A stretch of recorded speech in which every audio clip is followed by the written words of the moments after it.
Hello, my name is John Martin, and today I'm going to be talking about Truman Capote's narrative style and his book, In Cold Blood. Now, first, what are narrative styles? There are three main narrative styles that many authors use. This consists of first person, second person, and third person.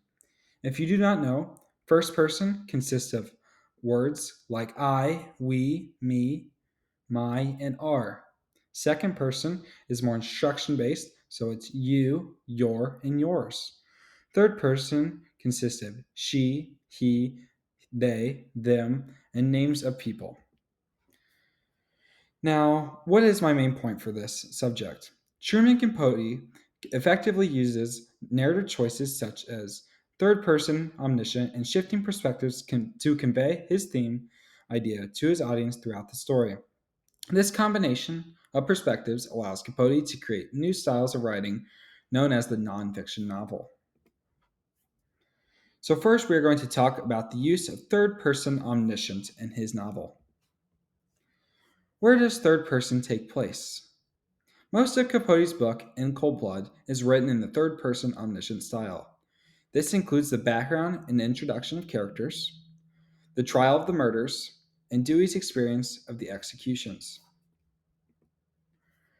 One example of Capote setting the scene using third person is when the text says, "At the time, not a soul in sleeping Holcomb heard them. 4 shotgun blasts that all told ended 6 human lives. But afterwards, the town people therefore told sufficiently unfeared of each other too seldom troubled to lock their doors. Found fantasy recreating them over and over again. Some somber explosions that stimulated fires of mistrust, and the glare of which many old neighbors viewed them others strangely and as strangers." Another example of third person is when Capote describes the execution of Hickok and Smith. The text says, "Dewey shut his eyes. He kept them shut until he heard the thud snap that announced the rope broken neck." Now, why was third person effective in these instances? I feel that third person narrative style gives the audience access to all thoughts and actions of each character. The story is not specifically tied to one character, so the author is able to use different situations and characters to emphasize his claims.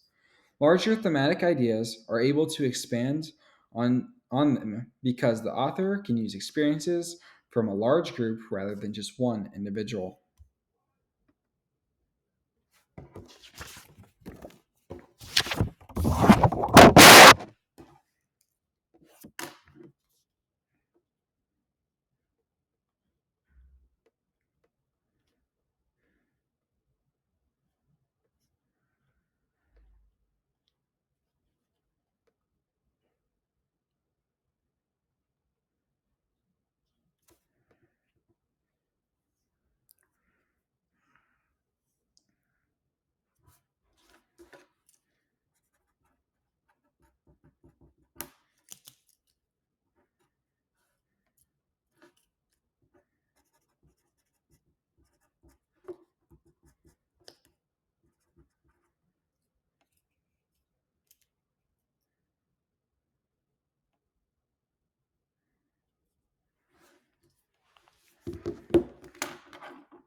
Now, Capote also had a view of his third person use in Cold Blood.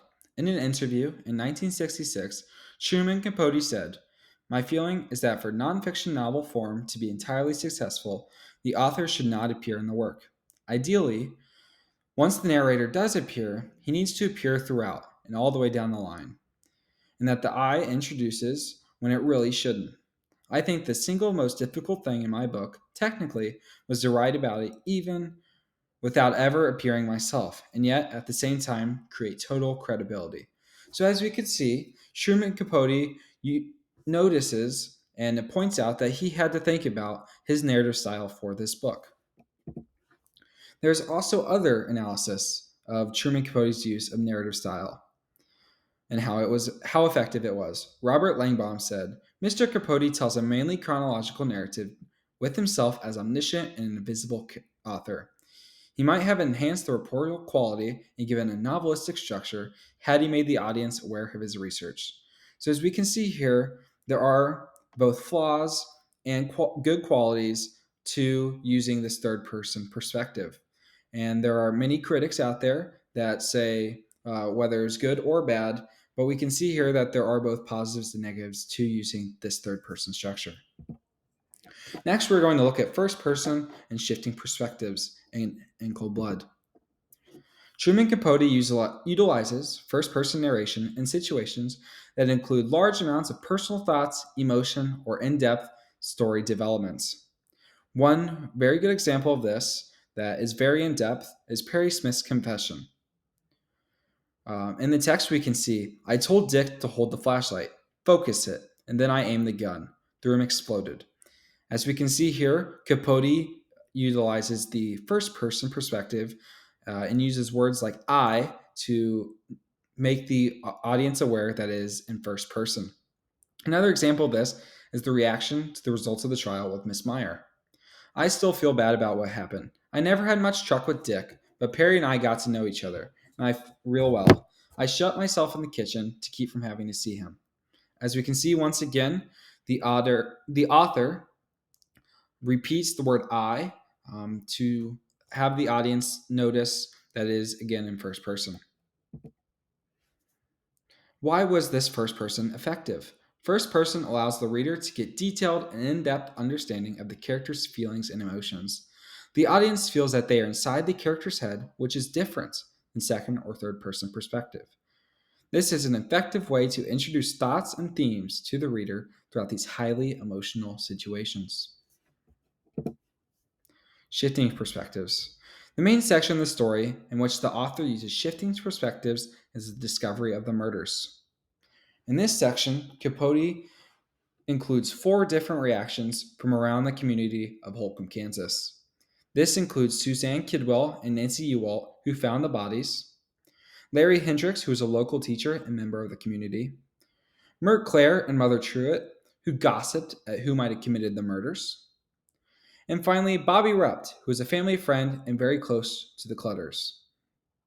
Now, throughout all of these 4 different aspects of shifting perspective, the author Capote introduces new ideas and themes that are going to be seen throughout this book. Now, how has shifting perspectives impacts the story as a whole? If this story just stayed focused on one individual, it might have not shown the full impact of these murders on the community and Holcomb.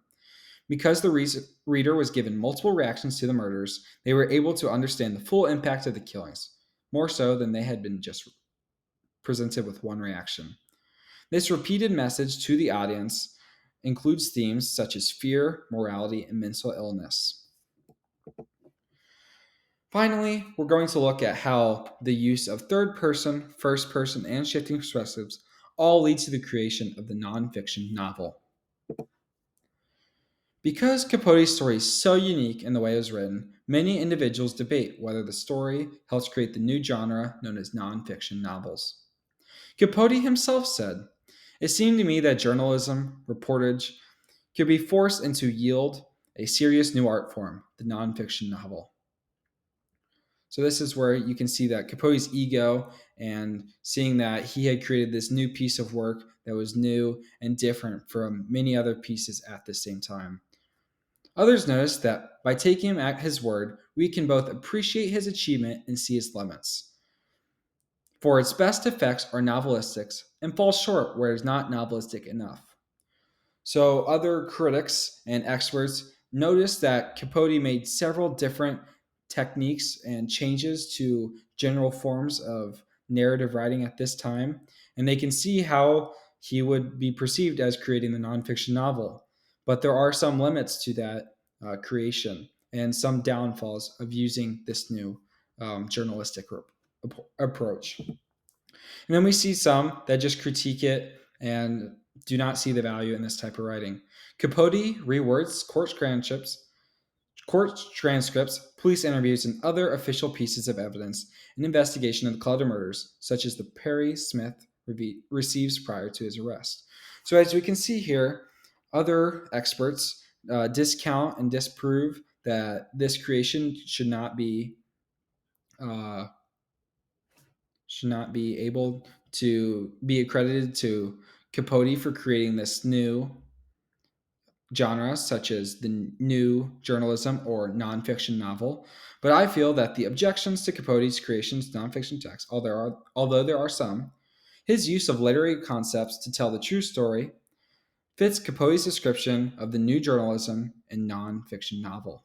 So, therefore, I think that by the combination of using first person, third person, and shifting perspectives, Capote is able to persuade his ideas and themes to the audience and create this new nonfiction novel. Thank you for your time. And finally, here is my works cited. Thank you.